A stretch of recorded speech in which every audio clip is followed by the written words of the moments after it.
Hello, this is a lecture to be recorded for the Oceanography course at Florida Gulf Coast University.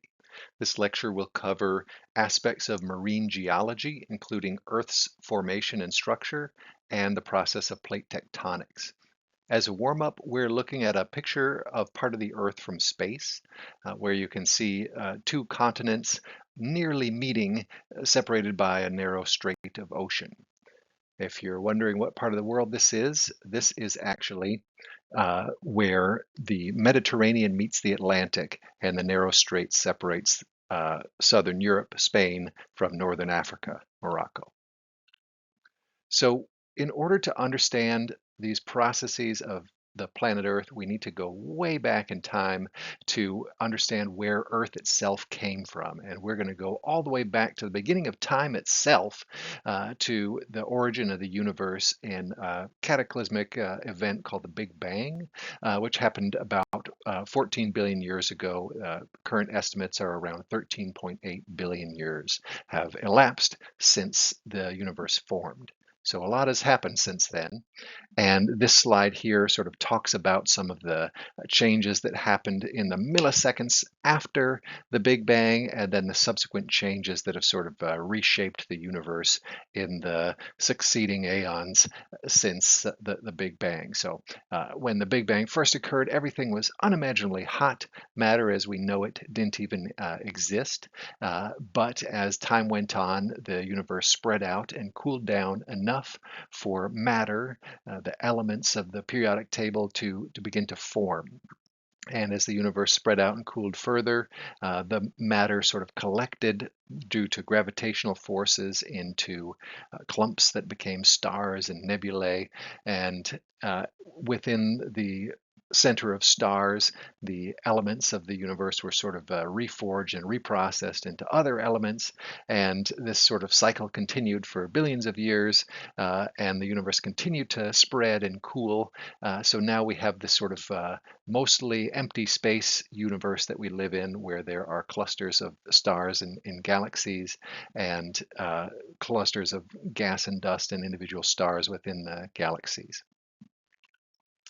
In one of those interstellar clouds of dust and gas in the Milky Way galaxy, somewhere a little more than 5 billion years ago, are the origins of our solar system. It's the sun and the planets of the solar system, including the Earth. So we can look at other nebula in space and get some idea of what our own solar system would have been like before it coalesced from these interstellar ingredients. And the force that sort of gathered the dust and gas of this interstellar nebula into the accretionary disk that eventually formed the sun and the planets of the solar system was gravity. And as the gravity sort of pulled this section of the nebula closer together, uh, um, forces sort of accelerated into a spinning disc, sort of like a ballet dancer pulls their arms in and spins faster and faster as they pull tighter and tighter together. A similar process happened in this sort of swirling cloud of dust and gas where the solar system formed. And uh, sort of one thing led to another. At the center of this swirling accretionary disk, the sun formed. Basically, enough matter gathered together that the intense heat and pressure in the center of this clump of interstellar matter ignited nuclear fusion and lit the sun, so to speak. Uh, Once the sun was lit, the luminous radiation from the sun began to sort of restructure the rest of the cloud of material spinning around it. And some of the materials were sort of melted or blasted out of the inner solar system closer to the sun, whereas further from the sun, more ice and gases remained. And one of the reasons that the planets in our current solar system that are closest to the sun are mostly made of rock and metal is because the lighter materials were melted or blasted to the outer solar system. In fact, astronomers have something called a snow line, which is the sort of distance from the sun where icy and particles are stable. And so the planets that are closer to the sun than the snow line don't have many of these icy materials, whereas further out you've got icier planets.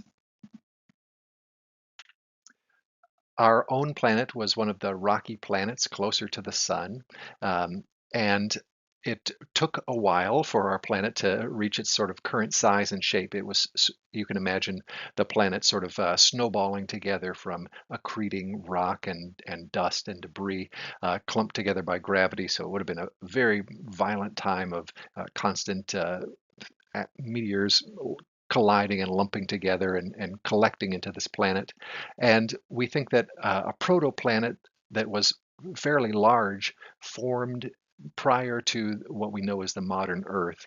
And then one of the sort of final steps in it reaching its current size and shape and orbital configuration was it bumped into another protoplanet about the size of Mars and mashed together in an extremely violent collision, which also ejected a bunch of materials into orbit around this protoplanet.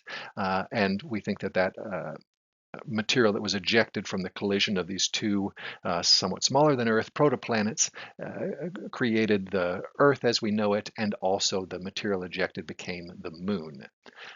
One of the pieces of evidence for this is geological studies of moon rocks, which have found that the moon is composed of the kind of things that are found in the outer layers of the Earth, but not the kinds of materials that are found in the inner layers of the Earth. So we think that the moon was sort of outer layers of Earth that were knocked into space by this cataclysmic collision billions of years ago.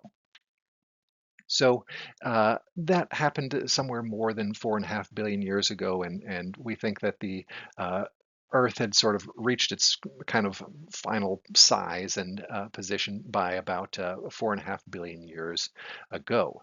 Uh, you wouldn't have been able to walk around on Earth at that time, though, because it was still incredibly hot from the energy of all those collisions of its formation, combined with the, sort of the radioactive decay of elements within the Earth.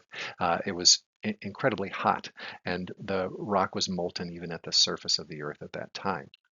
So, because the Earth was molten and all of its materials were liquefied by the intense heat, it was possible for the heavier liquids to collect at the center of the Earth. Basically, gravity would cause them to sink towards the center, whereas the lighter materials would float over the less dense molten rock towards the surface.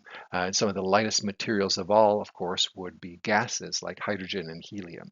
And we think that the first atmosphere of the Earth was made up of light gases like hydrogen and helium, and that atmosphere didn't last long because the solar wind of the sun basically whisked the atmosphere away from the Earth.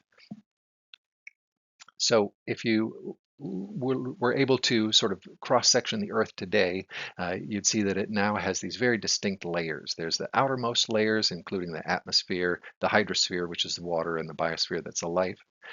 Then there's the crust, which is the outermost solid rock layer, the mantle, an intermediate layer, and two layers of the core, the outer core and inner core.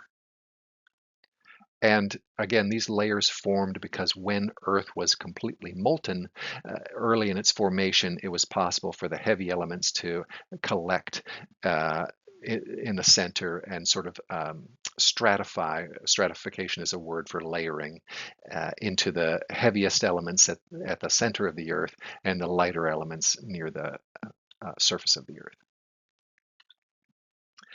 One of the most consequential layers of the Earth for life, of course, was the hydrosphere, the watery coating of the most of the outer Earth.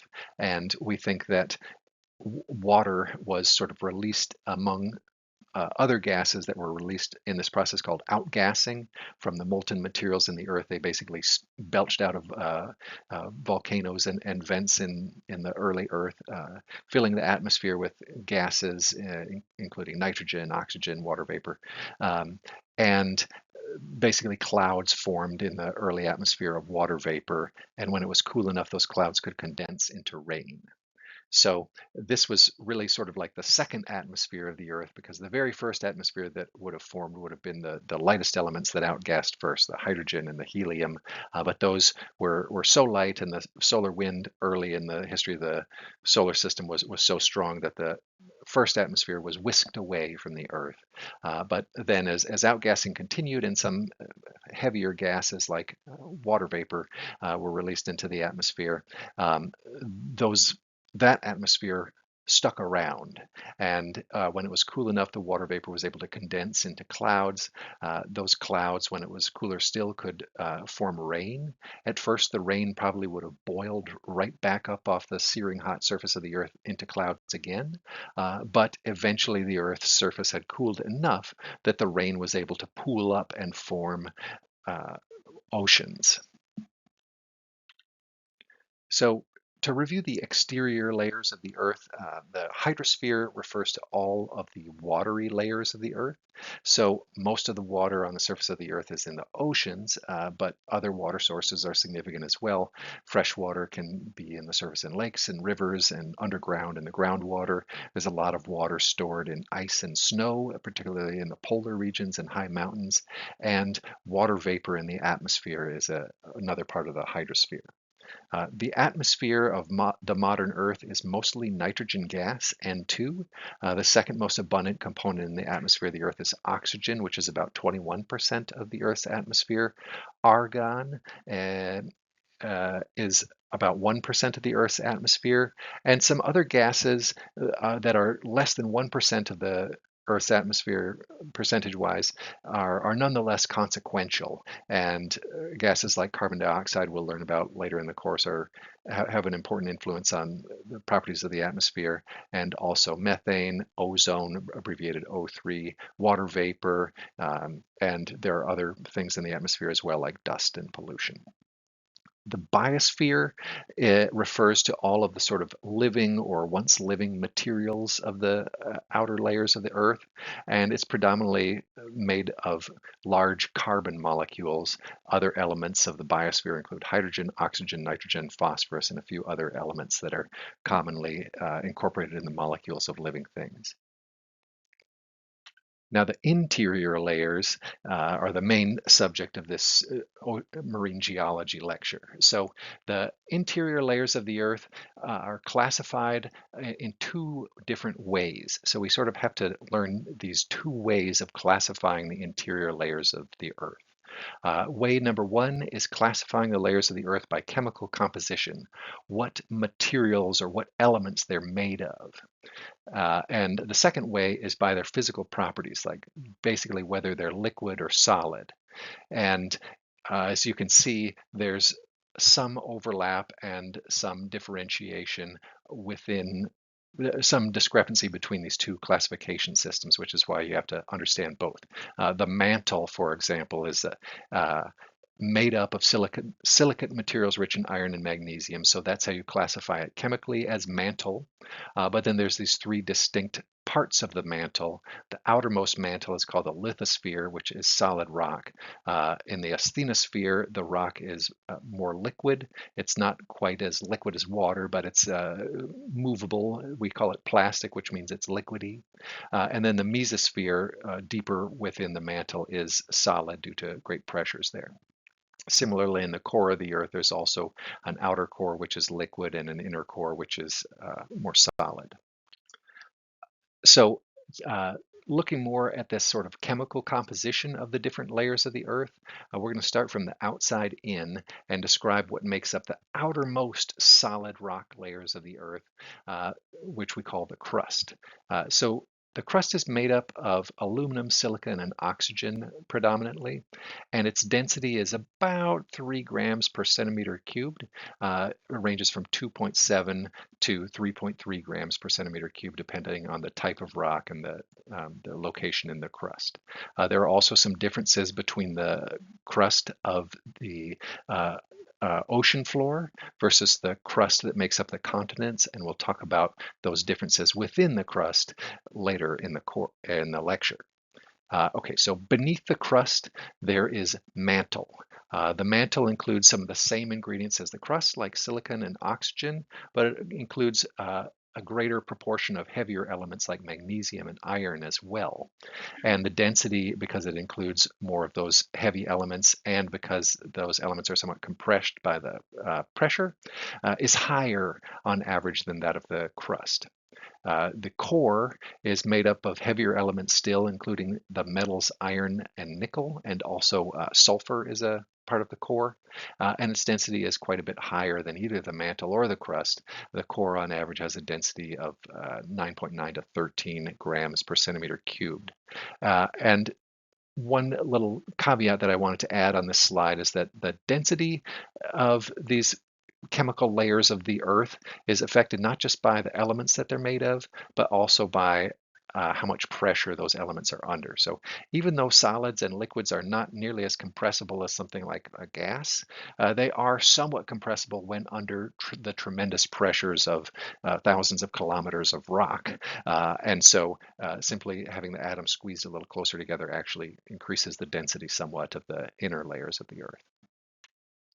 All right, now we're looking at the other classification scheme. So same layers of the Earth, but we're classifying them now not just by chemically what they're made of, but by their physical properties, basically whether they're liquid or solid. So we use this term lithosphere to refer to the solid outermost layers of the Earth. And that actually includes the crust and the upper mantle, because like the crust, the upper mantle is solid. And we'll learn about plate tectonics later in this lecture. And when the tectonic plates, which are slabs of the lithosphere, move, they sort of move as one, with the crust moving together with the solid outer mantle. And it's useful to refer to them collectively as the lithosphere rather than always separating the crust and the solid outer mantle. Below the lithosphere, it's increasingly hot. Basically, it gets hotter the closer you get to the center of the Earth. And it's hot enough that the mantle rock is molten at those depths. And so made of the same type of stuff as the mantle part of the lithosphere, but plastic because it's so hot that it's melted. Deeper still than the asthenosphere, which is the liquidy part of the mantle, is a solid part of the mantle again. So it might seem a little paradoxical that, well, if it's getting hotter as you get deeper, why would the mantle be solid again when you're deeper than the asthenosphere? And the explanation for that is that temperature is not the only influence on whether something is liquid or solid. Pressure also affects whether something is liquid or solid. And at the depths in the earth where we find the mesosphere, the pressure is so high that the rock stays in solid form even though it's very hot. When we get deeper than the mesosphere, we actually encounter another liquid layer, the liquid outer core. So it's incredibly hot there, and the elemental composition of that layer is also different, and which is what allows it to be liquid again, even though the layer, mesosphere, which is above it, is solid. The outer core is made of iron and nickel. And then the inner core, it's made of basically the same stuff, iron and nickel, as the outer core, but again, because of the insane pressure that deep within the earth, it is solid. So we've been showing all these beautiful pictures of the inside of the earth as if someone had just sliced it like an onion and looked at the layers. But of course, nobody's actually done that. In fact, the deepest that we've ever dug into the earth is only a little more than 12 kilometers deep. And that's not even all the way through the crust. So if we've never been there, we've never been able to even get a drill nearly that far down. How do we know what's down there? Well, we know through indirect measurements. And one of the types of science that gives us the information that allows us to deduce what is in those inner layers of the earth is the science of seismology. Seismology is the study of earthquakes and how they move, the shock waves move through the earth after an earthquake. Originally, seismometers, which are the instruments that measure the jiggling of the earth and can sense earthquakes. Before computers, they would actually have a little pen or a pencil that would wiggle on a stick when the ground shook, and the graph on a rotating piece of paper would give you the record of when the ground had shaken in different places and how much it had shaken. So we have the same thing now. It's just the measurements are recorded digitally, not scribbled on a piece of paper. So Basically, there's more to seismology than just setting up one of these seismometers and measuring earthquakes in one place. Scientists have networks of seismometers all over the world, and they can sort of look at the different readings that they get at different times from different seismometers all over the world and make deductions about how these shock waves are traveling from one spot in the earth to another spot. Usually the shock waves that we're sensing are the shock waves that are produced by an earthquake, although sometimes they could be shock waves that are produced by a man-made event like a nuclear test. So because shock waves travel differently through different substances, they travel differently through liquid than solid, they travel differently through substances of more dense liquid or solids than less dense liquid or solids, we can kind of have a prediction of how seismic waves would travel through the Earth uh, for different scenarios of what the Earth might be like inside. And then we can sort of test how the seismic waves actually travel through the Earth and compare them with our possible models of how the Earth is structured inside to come up with, to basically see how the Earth is actually layered or not on the inside. One wrinkle to this science is that there's actually different types of seismic waves. There are seismic waves called S waves and seismic waves called P waves. And S waves travel through some types of material, but not other types of material. For example, the S waves don't travel through the outer core, but P waves can travel through um, the materials differently. And so it's not just how strong the waves are or what time you sense the waves in different parts of the earth that allows you to deduce the layering of the earth, but it's sort of where you see different types of waves uh, or that you know have originated from one documented event. So like the point at the uh, at this part of the graph here is meant to be like an earthquake disturbance. And if you know when the earthquake happened, then you can see when the shock waves of different kinds appeared in different parts of the world around the world, and then sort of work backwards to figure out what the earth, how the earth is layered internally. All right. So something that I'll have my class do in class, viewers, you don't need to do this right now, is sort of apply some geometry of spheres to answer these questions about the layers of the Earth. So the problem set up here gives you the thickness of each layer of the Earth and its average density.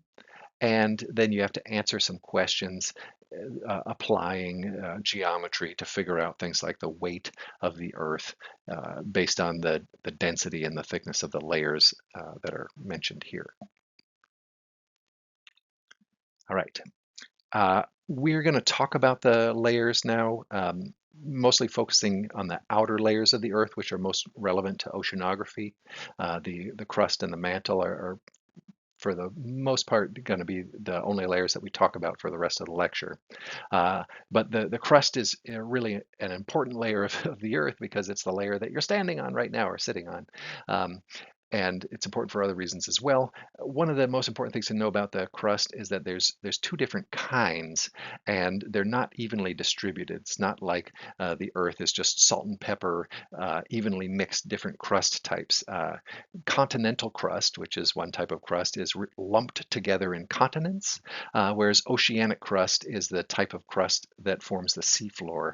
And it's not just that it has a lower average elevation, is covered by water, it's actually a different type of rock. So the continental crust are these sort of lightweight rock types. They're thick but lightweight, and we say that they float high on the mantle because they're lighter weight. Their average surface elevation is higher, just sort of like a piece of styrofoam floating on water would stick up higher than a piece of wood floating on the water. Whereas the oceanic crust, it's denser rock, and so its average surface elevation is lower, and hence it has water sitting on top of it because water runs to the lowest places on the Earth's surface.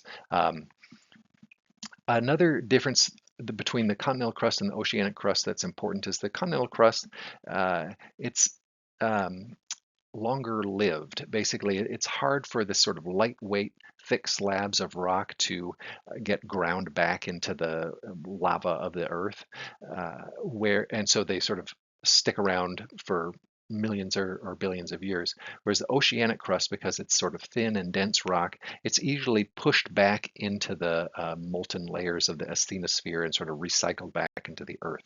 So geologically, the rock of the seafloor tends to be a lot younger than the rock of the continents. This diagram here shows sort of a cross-sectional view of the two different types of Earth's crust, where you can really see how much thinner on average the ocean crust is than the continental crust. So it's thinner, but a little bit denser. So the average density of the oceanic crust is about 2.9 grams per centimeter cubed, whereas the average density of the continental crust is about 2.8 grams per centimeter cubed. The main rock type of oceanic crust is basalt, and the main rock type of continental crust is granite.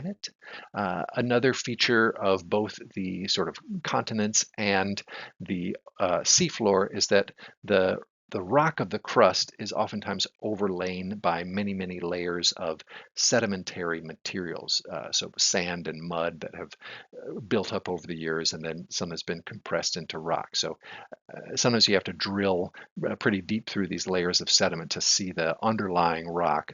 But the general rule is that the underlying rock of the seafloor is basalt, and the underlying rock of the continents is mostly granite. Another important thing to see here is that it's not just that the average surface elevation of the continents is higher, but there's sort of what we call the crustal root. Basically, the bottom of the crust is lower down into the mantle beneath the high mountains of the earth than the bottom of the oceanic crust is relative to the mantle. Just so that you can sort of visualize these two rock types that are so important for the seafloor and the continents, this is what basalt looks like. So basalt is this heavy rock type formed from solidified lava. When when the lava that forms basalt cools, it cracks and it forms this sort of hexagonal crystal pattern. And while basalt is sort of the most common rock type of the seafloor, there are places where you can see basalt on land as well, particularly in areas with a lot of volcanism. And so you can see these basalt columns on a beach. I think this is in the British Isles, and much of the seafloor is made of this type of rock. Now, granite, you've probably all seen this if you've been to a fancy place that had granite countertops or granite park benches. So this is a attractive looking salt and pepper appearing rock that's a little bit less dense than basalt. It's formed from lava that cools more slowly and has lighter mineral composition than the basalt rock. So to explain more about sort of why the continents are these thick slabs of rock that sit higher on the Earth than the oceanic crust, which are low down and covered by water, we need to cover this general principle of buoyancy and isostasy. So buoyancy and isostasy are these sort of like laws of nature describing flotation. And the two important rules of buoyancy and isostasy are basically the larger the object is, the more of it will be protruding above the surface, and also the less dense the object is, the more of it will be protruding above the surface.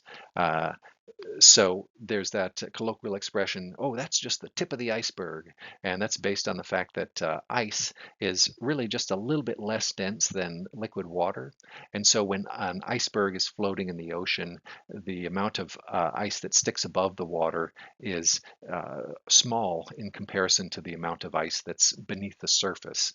And if the ice were much less dense than water, then more of it would be sticking out of the water. Like if ice was had very low density like styrofoam, a lot would be sticking up out of the water. Okay, so there are some more technical definitions of buoyancy and isostasy that I want you to know. So I have a slide here with the explanations on them. Buoyancy technically is the upward force exerted on an object submerged in a fluid. That could be water, like if it's an iceberg floating in the water, or it could be semi-molten rock, like for the oceanic and continental crust that are sort of floating atop the mantle rock. And that sort of upward force is balanced out by the gravitational force that pulls the object downward. So how high it's floating is sort of this balance of forces of buoyancy and gravity. And so isostasy is the fancy word for that equilibrium between the buoyant force and the gravitational force. So in geology, isostasy is the gravitational equilibrium between the Earth's crust, which could include oceanic crust or continental crust, and the underlying mantle. And isostasy is useful for explaining why the surface elevation of the solid surface of the Earth is low in some places like the ocean basins and high in other places like atop mountain ranges. Interesting thought exercise that we can do to understand this idea of buoyancy and isostasy better involves thinking about quicksand. So quicksand is something that often appears in kids' cartoons, and people are always getting stuck in quicksand and sinking beneath the surface and dying. Quicksand is a real thing. It's water that has lots and lots of suspended sand or mud particles in it. And because so water has a density that's about 1 gram per milliliter, pretty similar to the human body. That's why humans uh, don't float particularly well. We're only about the same density as water.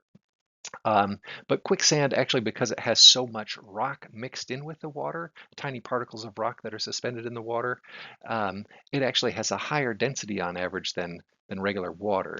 It has a density of about 2 grams per milliliter, which is equivalent to 2 grams per centimeter cubed.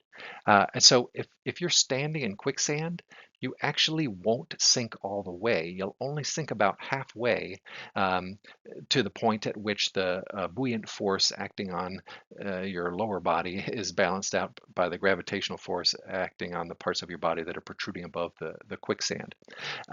So as long as it's not your head that's underwater and your legs sticking out, you shouldn't have to worry about drowning in quicksand. So I mean, to be safe though, just stay away from quicksand. All right. Uh, so one of the ways that the principle of isostasy comes up in geology a lot is in interpreting the sort of flexible movements of the Earth's crust in response to glaciation and deglaciation. One of the things that can press down heavily on the Earth's crust is the accumulation of kilometers thick sheets of ice, which is something that happens during cold climate periods and at high latitudes where more snow falls during the year than melts. And under those conditions of more snow falling than melting, you get this like accumulation of incredibly thick ice sheets, thick enough that they actually depress the surface of the Earth.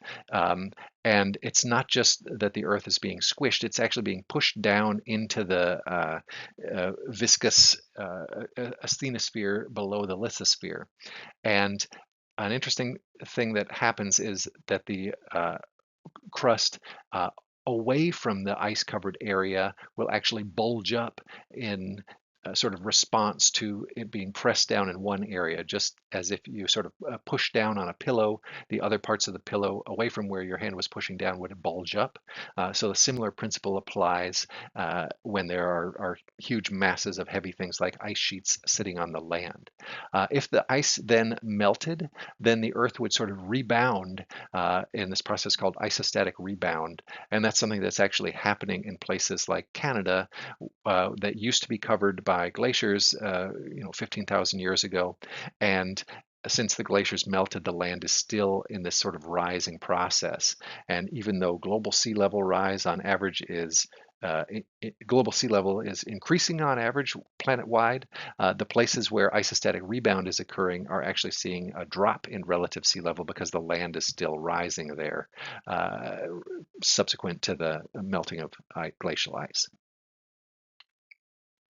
Another place where isostasy can happen, even in the absence of ice sheets, is during and after the formation of mountains. So when mountains form, there's sort of a deep crustal root beneath the mountains. When mountains erode, that crustal root is pushed up by the buoyant force, and then as the mountains continue to erode, the buoyant force will sort of remove the crustal root. Meanwhile, if sediment is being deposited in thick layers on other parts of the land, that can weigh the land down in a way similar to how ice sheets weigh the land down, and you can get sort of a depression of the crustal root in those areas where the sediment is accumulating. So in order to sort of put together these concepts of isostasy to understanding better this diagram of the oceanic crust and the continental crust cross-sectional diagram that we looked at, um, we know that the average thickness of the ocean crust is about 8 kilometers. The average thickness of the continental crust is about 35 kilometers. The density of the continental crust is a bit lower than the density of the oceanic crust. And consequently, because of these differences in density and thickness of the two different crust types, the surface elevation on average is lower significantly for the ocean crust than for the continental crust. So the average sort of solid surface elevation of the seafloor is negative 3,800 meters, about 4 kilometers deep is the average depth of the ocean, whereas the average elevation of the land is about 840 meters. There's one more thing that I've highlighted on this graph that you haven't seen before, and that is the MOHO, short for Mohorovičić discontinuity. The MOHO is the boundary between the crust and the mantle, which occurs within the lithosphere. So both the upper mantle and the crust are part of the lithosphere, but there's sort of a transition in rock types between the lighter rock of the crust and the heavier rock of the mantle. And that can be detected with seismic instruments, and its depth varies. Of course, it's deeper underneath the continental crust than under the oceanic crust. And the depth of the Mohorovičić discontinuity and our ability to sense that with seismic instruments is one of the things that's led us to the insights that I've been sharing about the isostasy and the thickness of the crust of different types. This color-coded diagram here shows the depth of the Mohorovičić discontinuity, aka the MOHO, the boundary within the lithosphere between the crustal rock and the solid mantle rock that also makes up the lithosphere. And where on this diagram do you notice that the Mohorovičić discontinuity is deepest? The deeper depths are color-coded red. Well, if you said it's deep where there are high mountains like the Himalayas or the Andes, you would be right. So there's basically a proportionality between the depth of the crust-mantle transition and the elevation of the surface of the land. So underneath the ocean basins, where the crust is very thin, of course, there's a shallow transition between the crustal rock and the mantle rock. So if you were trying to drill down into the mantle, your best bet would be to drill in the oceanic crust, which is thinner and where the Mohorovičić discontinuity is closer to the Earth's surface. Okay. When I was designing this lecture, I sort of hit a fork in the road here because one of my goals is to tell you about sort of the shape of the seafloor and the features of the seafloor. And another one of my goals is to tell you about the geological process of plate tectonics, also known as continental drift. And it's tricky because to understand the features of the seafloor, you kind of need to know about the processes of geology on Earth, like continental drift, that have shaped the seafloor. But it's hard to sort of understand one without the other. But I think the best way is to try to describe the processes that shaped the Earth first, and then, so we're going to start with number 2, and then in a subsequent lecture, we'll talk more about the sort of forms of the seafloor and the features of the margins of the continents, which, once you know about the processes that have shaped the Earth, it'll be easier to understand why we see the features that we see. So People for geographers, ever since we had decent maps of the Earth, have been kind of wondering why the continents seem to fit together like pieces in a puzzle. And nobody really thought too seriously about it or came up with any fancy theories about it until the early 20th century. And there was this Arctic explorer, geologist, and professor named Alfred Wegener. He was a German adventurer, scientist. He really was interested in weather and meteorology, so he was always up in the Arctic studying Arctic weather. Almost died there several times, had to do terrible things like cut off his friends' frozen, frostbitten toes in order that they could survive, and even worse things that I won't mention in this lecture. But uh, I don't know, maybe because of the hardship that he went through, uh, it might have given him some insights into the Earth's uh, formation. And he kind of came up with this theory that wasn't directly related to his meteorological observations, but was more broadly part of Earth science. And he called this theory continental drift. So he gave some talks about his continental drift theory for how the continents got to be where they are.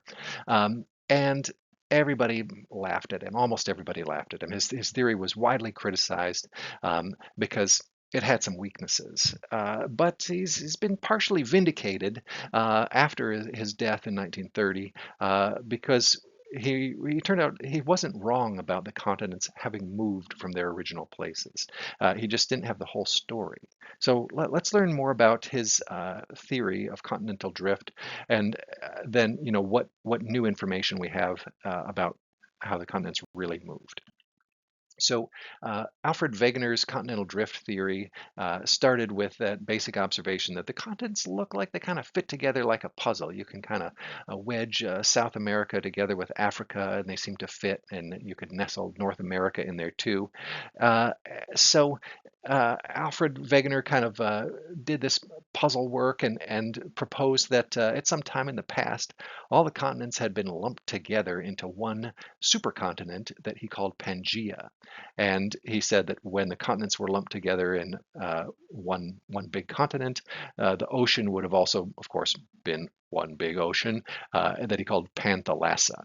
And then, for reasons that Alfred Wegener was wrong about, but we understand better later, Wegener said that Pangaea broke apart along faults, and then the continents drifted to their current locations in a process that took millions of years. So there definitely was some good evidence that the continents had once been together. The puzzle-like fit can be seen just by looking at a map.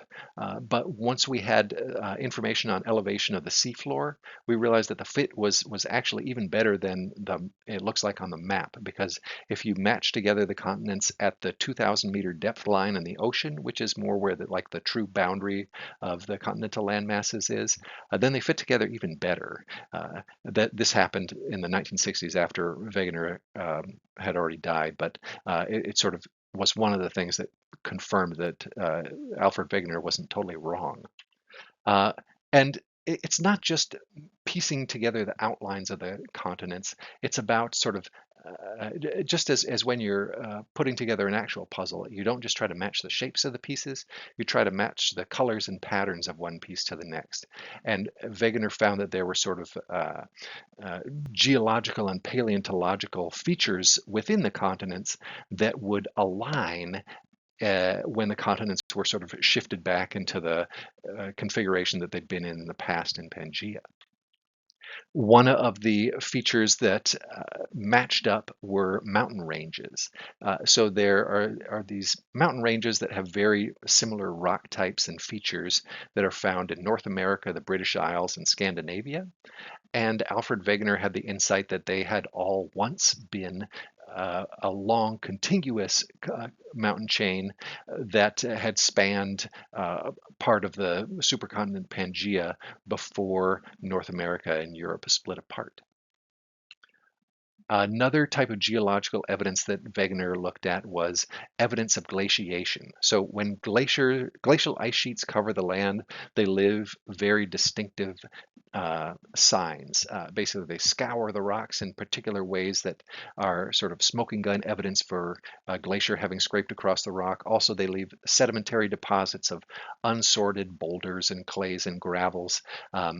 And so finding glacial deposits in an area that's no longer cold or no longer at high latitudes near the North or South Pole suggests either that the climate was very different in the past and or that the continent was in a position closer to the pole in the past.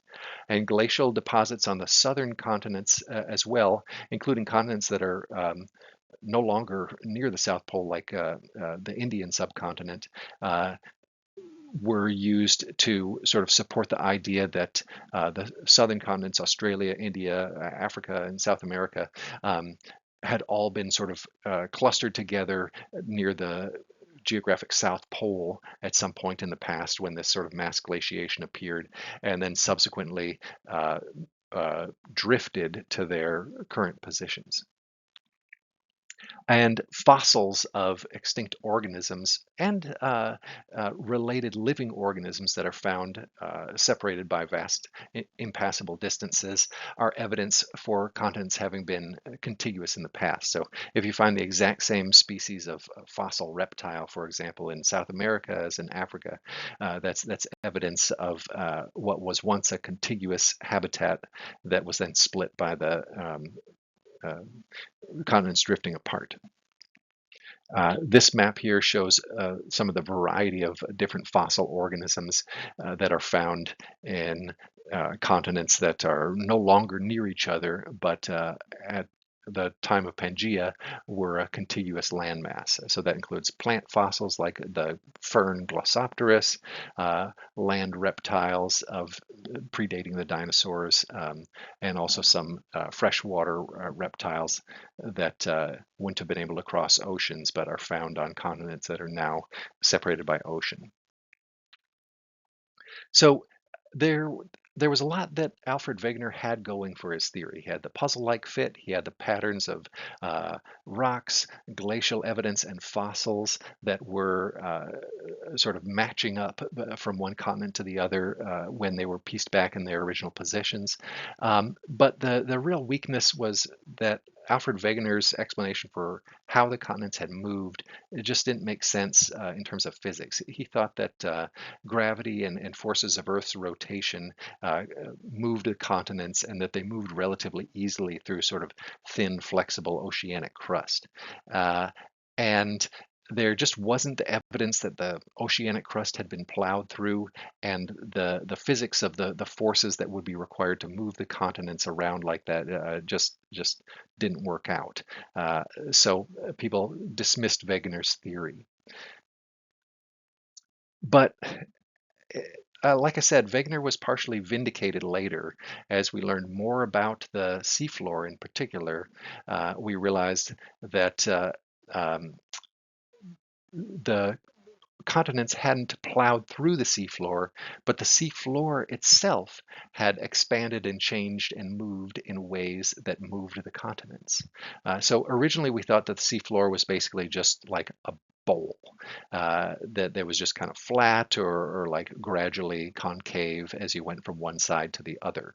But sonar surveys and prior to sonar, simple depth sounding surveys showed that the depth patterns within the seafloor were actually very complex and had this kind of revealing patterns with mid-ocean ridges or rifts, which we now know are spreading centers where new ocean crust is being created, forcing the continents apart. So these seafloor studies basically gave us the insight into the mechanism that we know drives the continental movement. And that mechanism is called seafloor spreading. So the driving force, the incredibly powerful force that can move lithospheric plates apart and create new oceanic crust and lithosphere at the seam where the plates are moving apart is the convection of molten rock within the asthenosphere of the mantle. The asthenosphere is the liquid layer of the mantle. So just as sort of boiling water churns and burbles, heat uh, emanating from the center of the earth basically causes this overturning circulation called convection within the liquid parts of the asthenosphere, and that creates an incredibly strong friction forces on the slabs of the lithosphere, which can actually move them apart. And then where they move apart, hot rock is brought to the surface that can solidify into new lithosphere, and this pushes the plates of the lithosphere apart. And continents that are on either side of these plates will correspondingly move apart. And this is the mechanism that the true mechanism behind the movement of continents. One of the ways that we learned for sure that this was happening was not just by looking at the bathymetry, the ups and downs in the seafloor, but was by analyzing magnetic patterns in the solidified lava rock of the seafloor. So to explain this idea of there being magnetic patterns that are preserved in the lava rock, we have to understand a little bit about the Earth's magnetic field itself. So basically, Earth is like a giant magnet. The magnetic forces are driven by the circulating movement of molten metal within the core of the Earth. And the magnetic field has a polarity where there's a magnetic north pole and a magnetic south pole, and these sort of concentric lines of the magnetic field of the Earth, which are illustrated in the drawing here as these sort of arcing lines through the Earth. We're lucky that the Earth has a magnetic field because of its liquid core, because the magnetic field generated by the um, forces in the molten core of the Earth actually protect the Earth from radiation from the sun. So radioactive particles like protons and electrons that are blasting out of the sun, which are called the solar wind, would bombard the Earth, causing cancer, stripping away the atmosphere, and doing other undesirable things. Were it not for the shielding effect of the Earth's magnetic field that deflects those particles away from the Earth. Interestingly, sometimes the charged uh, particles from the sun, when they impact the Earth's magnetic field, they can cause a glow. And where the Earth's magnetic field lines sort of bend inwards towards the Earth near the poles is where we can see that glow the best. They call it the northern lights and the southern lights. Every once in a while, if there's a very strong solar storm, you can see the northern lights or the southern lights at lower latitudes. Last year, even some parts of northern Florida were able to see the northern lights, but usually you need to be near the magnetic North Pole or the magnetic South Pole to see this phenomena in with the magnetic field being illuminated by charged particles blasting out of the sun. Interesting thing about the magnetic pole of the Earth, where the sort of magnetic North Pole is, or where the magnetic South Pole is, actually sort of wanders. It wanders around enough that if you have an older map that tells you sort of how to adjust your compass to for the difference between magnetic north and true north, the old map won't work anymore because the position of the magnetic North Pole has changed. Not so much an issue now that we use computer maps and GPS, but when people had paper maps, you had to get a new one every few years to adjust for the true location of the North Pole. And so periodically, every several hundred thousand years on average, the pole does more than just wander, it actually reverses, and the magnetic North Pole becomes the magnetic South Pole. So variations in the position of the pole and the most extreme being a switch between the magnetic north and the magnetic south pole are sort of recorded in rock when it forms. There are magnetic particles in some types of rock, and when the rock is liquid in lava form, those will align with the magnetic field lines of the Earth. When the rock solidifies and cools, whatever direction those magnetic particles were oriented in is frozen in that form, even if the magnetic field subsequently changes. Uh, so they call these magnetic particles in the rock magnetite, and the science of sort of analyzing which way these magnetite particles in the rock are pointing in different rocks in different places on the Earth is called paleomagnetism. Uh, One of the features of paleomagnetism that's analyzed to tell sort of how at what latitude which is how far north or south the rock was at when it formed, is magnetic dip.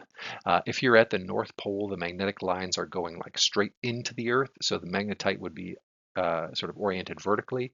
If you're on the equator, the magnetic equator, the magnetic field lines are sort of parallel to the surface of the Earth, and the alignment would be quite different.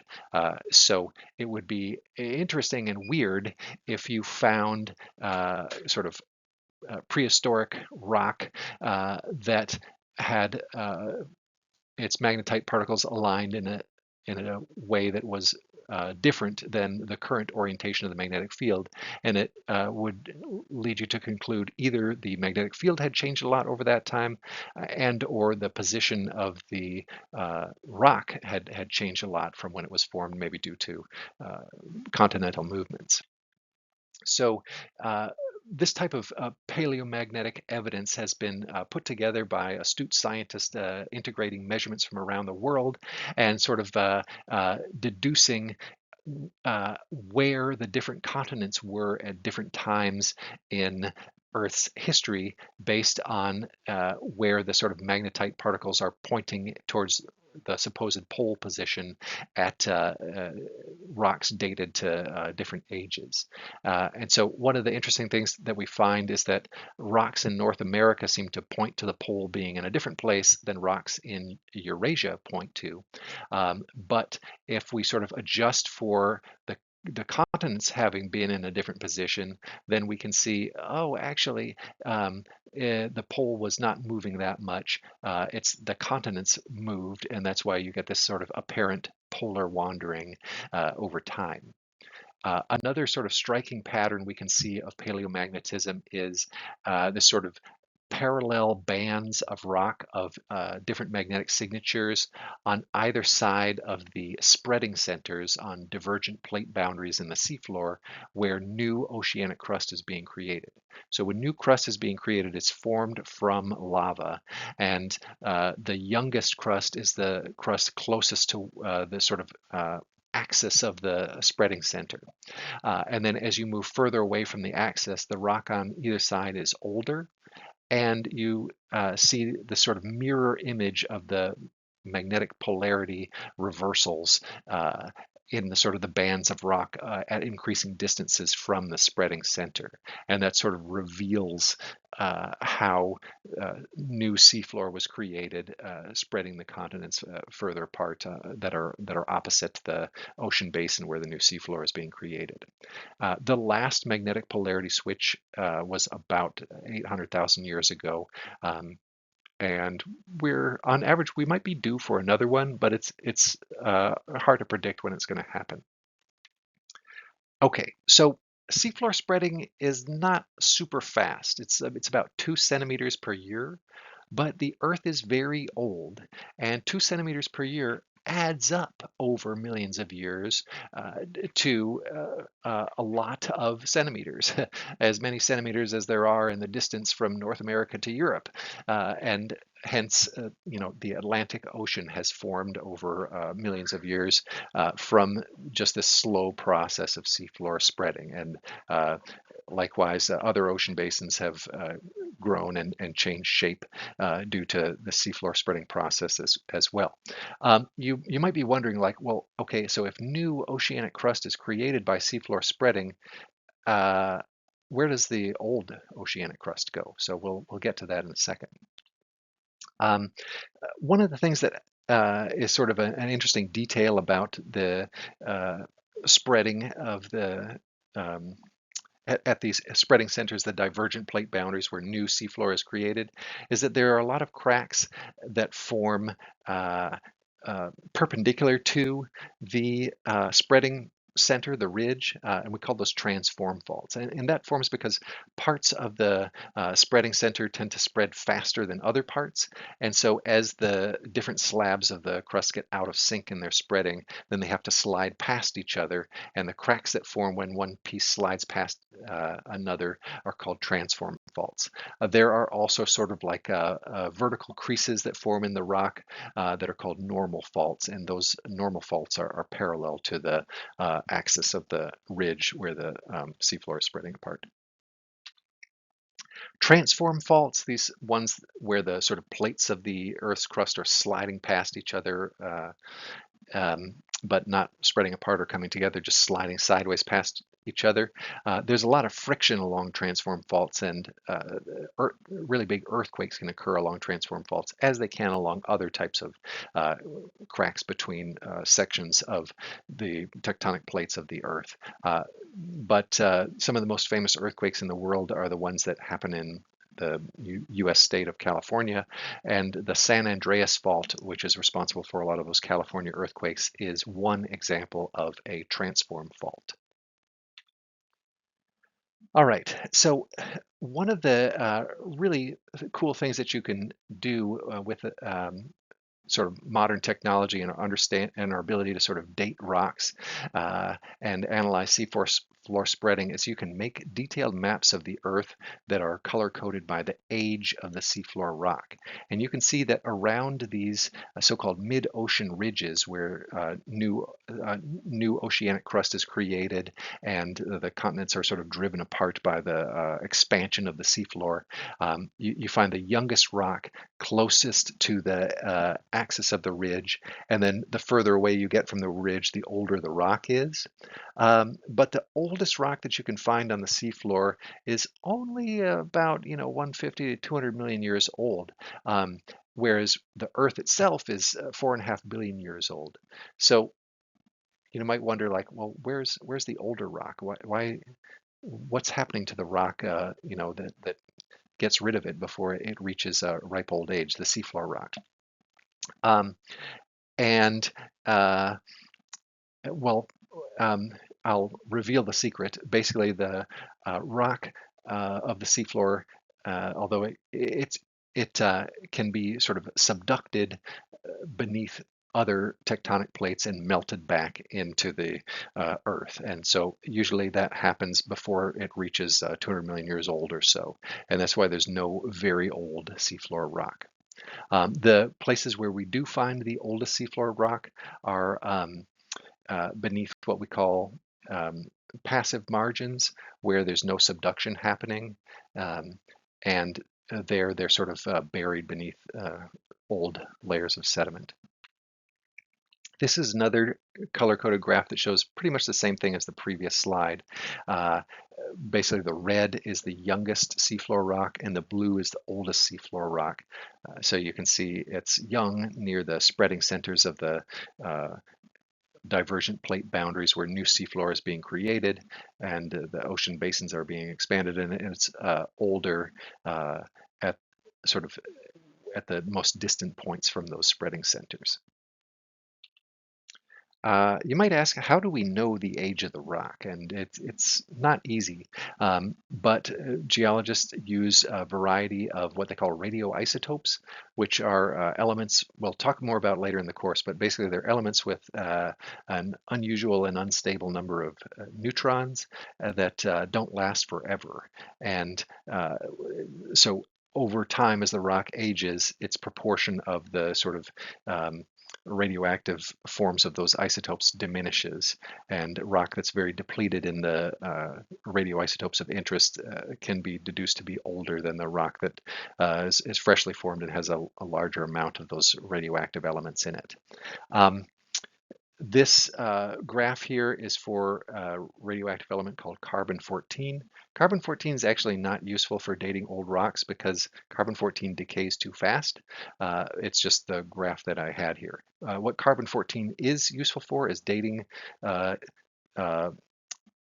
biological remains that are not more than about 60,000 years old.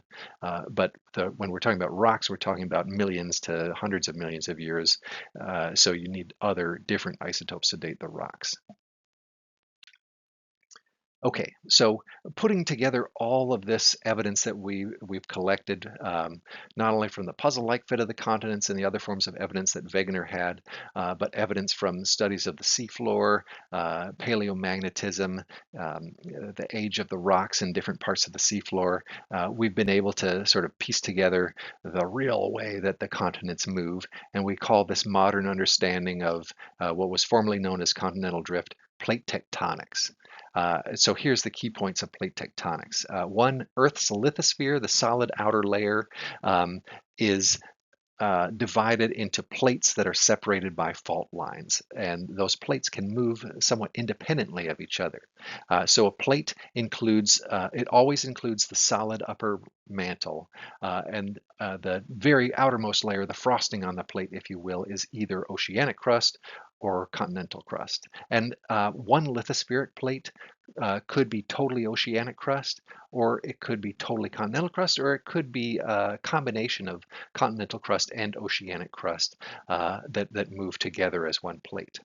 And the thing that moves the plates, that sort of creates new lithosphere at the divergent plate boundaries and destroys the older edges of the plates at convergent boundaries where the plates come together, is convection in the mantle. That not only creates the new seafloor at the seams where the plates are spreading apart, but it also drives the movement of the seafloor and ultimately the destruction of the edges of the plates that get driven into the earth at subduction zones.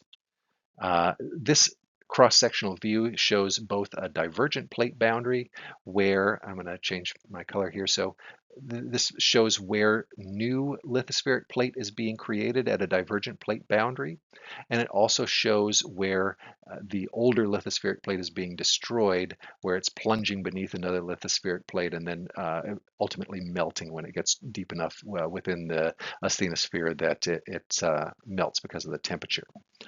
So very interesting geological features are found at both types of plate boundaries. And we'll talk more about the features that we find at divergent plate boundaries and convergent plate boundaries as we progress into the lecture.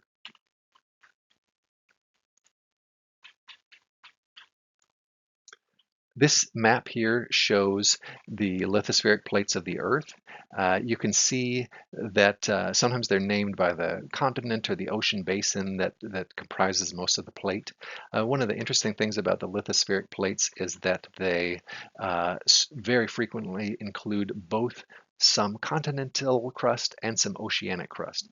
For example, the Australian plate includes the continent of Australia, but much of the seafloor around Australia also moves at one with the Australian plate. Likewise, the North American plate includes half of the Atlantic as well as the continent of North America.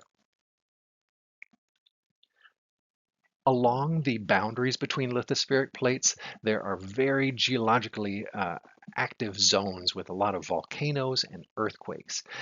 This is probably the most geologically active and dangerous sometimes area of the world is what they call the Pacific Ring of Fire, which is this area of earthquakes and volcanoes that rings the entire Pacific. And the cause for the Pacific Ring of Fire is that there are a lot of convergent plate boundaries there. There are a lot of areas around the edge of the Pacific where seafloor is being subducted beneath other lithospheric plates, and the friction and volcanism from those events lead to a lot of earthquakes. There are three major types of plate boundaries, and this little diagram illustrates those three types. The first is the one on top there is the first type of plate boundary that we talked about. That's the type that we call a divergent plate boundary, and it's where convection currents in the asthenosphere diverge, causing lava to come to the surface and form new lithosphere, new oceanic crust, and drives the plates apart. The other type is convergent plate boundaries, where two plates come together and one is driven under the other in a process called subduction. And then transform faults are found where there's two plates that are sliding past each other horizontally without one, but no new plates being created or destroyed at a transform fault. They're just sliding past each other. So we're going to talk a little bit about the types of geological features that you would see at each of the types of plate boundaries, starting with a divergent plate boundary. Most divergent plate boundaries are beneath the ocean, so it's hard to go take a look at them without a submarine. But there are a few places where there are rifts between lithospheric plates that are at the surface. Iceland is one of those. So Iceland is an island in the North Atlantic Ocean, but it sort of lies atop the Mid-Atlantic Ridge, which is a divergent plate boundary that you could think of as sort of like a seam that runs down the entire length of the Atlantic Ocean. So new lithospheric plate is being created at the Mid-Atlantic Ridge, and on the island of Iceland, you can see that sort of new lava rock being created on either side of this rift that runs through the island. Uh, Along a divergent plate boundary, because the crust is thin there and there's a lot of geological activity, but it's near the surface, there's a lot of little earthquakes near the surface. And we'll contrast that later with the sort of infrequent but larger, deeper earthquakes that we find at convergent plate boundaries.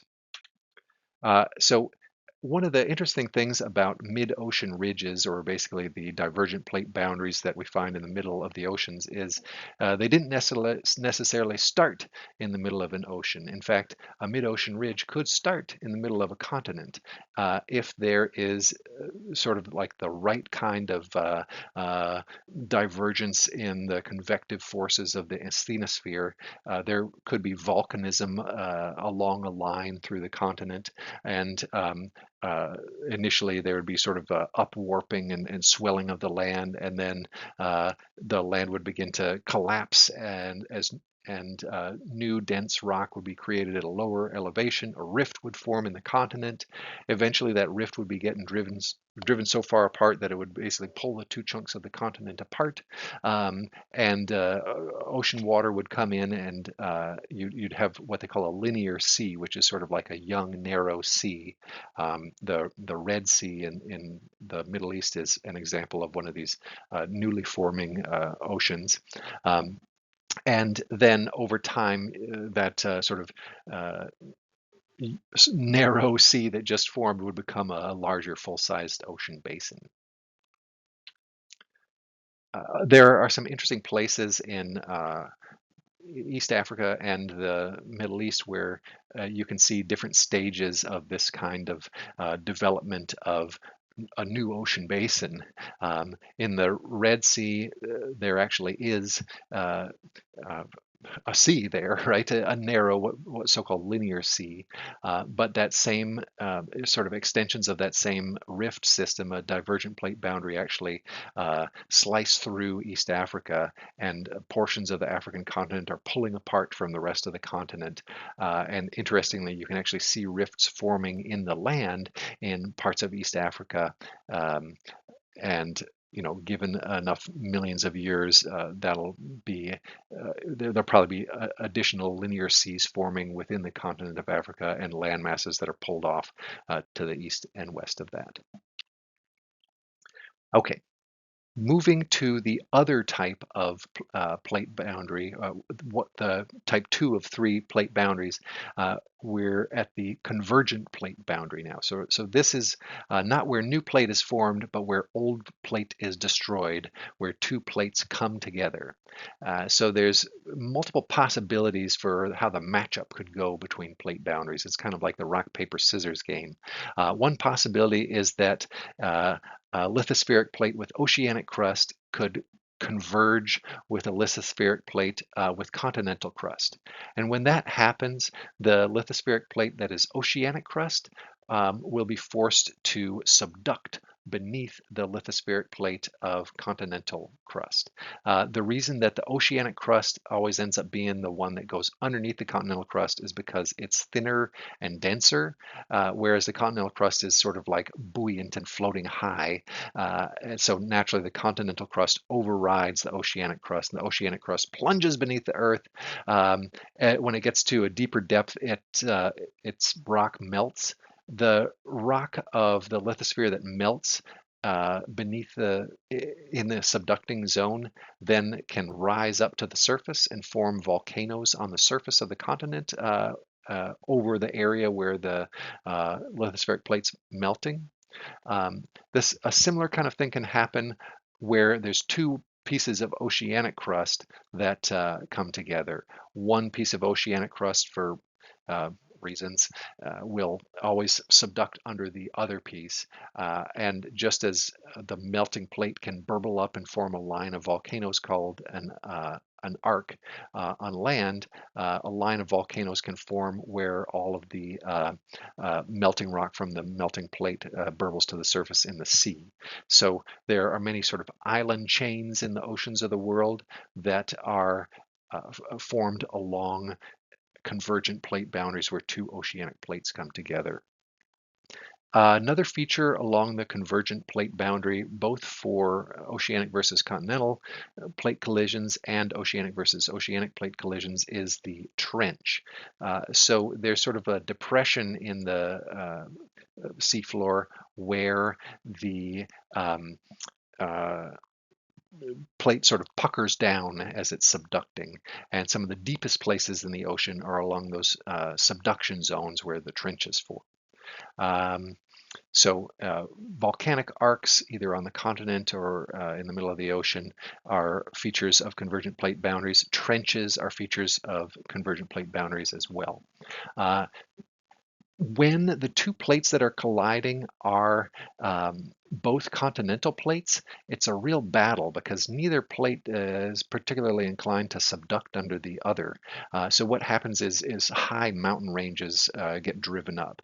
And it's still somewhat unclear what happens in terms of subduction, if the continental crust can actually be forced all the way back into the mantle, or if the lithosphere just kind of breaks up and the mantle rock of the lithosphere disintegrates, but the crustal rock remains at a higher elevation. So there's a lot of geology still to be studied as far as the exact dynamics and consequences of continental versus continental collisions.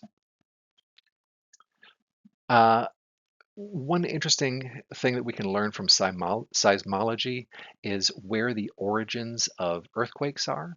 And from seismological studies, we're able to see not only where the sort of epicenter of the earthquake was in terms of like northwest, east, south, but also how deep the earthquake was. And from that, we can see sort of where there's a lot of action in the subduction zone. So there's this part of the subducting plate where it's melting back into the mantle, where there's a lot of earthquakes as the rock of the crust and lithosphere melts and breaks apart, and they call that the Benioff zone.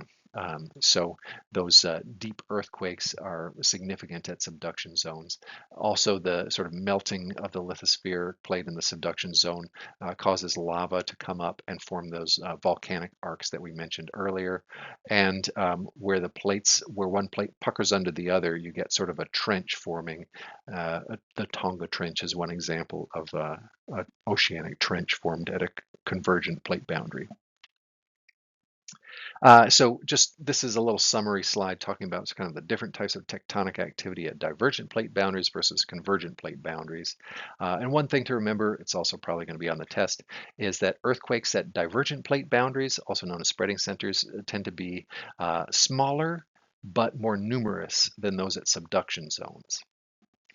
And if you think about why that might be, at subduction zones, there are intense pressures involved with very like thick slabs of lithosphere, and the pressure can sort of build up over a longer period of time and be released in fewer larger earthquakes, whereas at a spreading center, the lithospheric plates are relatively thin, and there's a lot of little earthquakes as the new lithosphere is formed and normal and transform faults form, but they're sort of fewer and usually lower magnitude earthquakes at the divergent zone. This little textbook diagram sort of summarizes the different types of plate boundaries. It also sort of breaks each type of plate boundary up into whether it's a boundary between oceanic crust type and oceanic crust type, oceanic crust type and continental crust type, or continental crust type and continental crust type. Uh, So that's the end of plate tectonics for this lecture, but I wanted to talk about some other interesting geological things that can form some of the famous features of the ocean that are actually deeper than plate tectonics. So we talked about volcanoes that form along plate boundaries. Volcanoes can form along divergent plate boundaries, like along the mid-ocean ridge. They can also form at convergent plate boundaries, where the melting plate bubbles up as lava and forms island arcs or continental arcs. But there's a third type of volcano formation that explains a lot of the volcanoes that poke up out of the land and ocean basins, and that type is based on this deep phenomenon called mantle plume hotspots. So mantle plume hotspots are not associated with plate boundaries. There's something that originates sort of even deeper in the earth. And for reasons that are still somewhat murky to geologists, there are places where there's sort of an upsurgence of hot rock through the mantle that might even originate down near the core. And this can be sort of like persistent over millions of years, that there is this kind of uprising of very hot rock from deep in the earth. And it's hot enough that it will sort of melt through the lithosphere and burble out as lava, creating a volcano as sort of layers of lava build up and accrete as volcanoes do. And then what's interesting is that because the origin of this superheated plume of rock is not at the lithosphere itself, but much deeper, the sort of movement of the lithosphere due to plate tectonics can sort of shift the relative position of the plate to the underlying hotspot. And that means that basically the original volcano moves off the hotspot and goes dormant, but then a new volcano forms where in the part of the plate that's now over the hotspot, and so this forms this sort of trail of volcanic islands called a nematath, with the sort of youngest, hottest volcano at the spot that's currently over the hotspot, and sort of the older, cooling, eroding, dormant volcanoes further down the chain. So this is another cross-sectional view of a nematath. Probably the world's most famous nematath or hotspot island chain is the Hawaiian Islands, where the big island of Hawaii is the sort of youngest, newest island in the chain, and the other islands are older and have moved off of the hotspot as the Pacific plate slides over the hotspot beneath the Hawaiian Islands. This is yet another sort of picture of that shows it in a little more perspective, where you can see the plume originating from deep within the mantle, sort of melting through the solid upper mantle and the crust, the two parts of the lithosphere, and creating the islands. This diagram also shows you the relative ages of the different islands in the chain. And it also shows that the chain sort of extends underwater in seamounts, which are islands that don't reach the volcanic islands that don't reach the surface. And you can sort of follow this chain back millions of years into the time of the dinosaurs. So basically, this hot spot's been cooking for a long period of time. The Hawaiian Island hotspot is not the only nemataph in the world. There are hotspots dotted as red circles all over this graph here. One hotspot that you might hear about in the news sometime is the hotspot underneath Yellowstone. So in the mountain west of the United States, there is a hotspot. And when hotspots are under continents, the volcanism is sort of different than when they're under ocean crust, which is relatively easily melted through. Uh, Continental hotspots may result in sort of fewer but more violent eruptions. So there's speculation that were the Yellowstone hotspot to create a super volcanic eruption, it would be really devastating for the western U.S. and maybe even the world at large, right? So hopefully that doesn't happen anytime soon. This is just a little sort of a review slide here towards the end of the lecture that where you can quiz yourself on what kind of plate tectonic process or boundary you'd expect uh, in these regions where you have different type of seafloor. So based on the things that we talked about in this lecture, you should be able to figure out what type of plate tectonics process or boundary you'd have given these conditions. All right, that's it.